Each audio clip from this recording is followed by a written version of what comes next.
میرے پیارے مسلمان بھائیوں، مجھے آخر ایسا کیوں لگتا ہے کہ یہ بھی یعنی وَإِنَّكَ لَعَلَىٰ خُلُقٍ عَظِيمٍ بھی اپنے آپ میں ایک متضاد اور حقیقت احوال سے بالکل متصادم دعویٰ ہے۔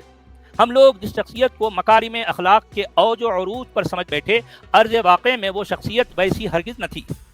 قرآن مجید فرقان حمید میں سورۃ عبس کی ان آیتوں پر ذرا غور تو فرمائیے۔ عبس وتولى ان جاءه الاعمى وما يدريك لعله يزكى او يذكر فتنفعه الذكرى اما من استغنى فانت له تصدى وما عليك الا يزكى واما من جاءك يسعى وهو يخشى فانت عنه تلهى۔ یہ 10 آیتیں ہیں سورہ عبس کی 10 آیتیں۔ اس کا مفہوم جو ہے جب آپ پر غور کریں گے تو آپ کے ذہن میں یہ سوال ابھرے گا کہ یہ کیا، اس میں کیا کہا جا رہا ہے بھائی؟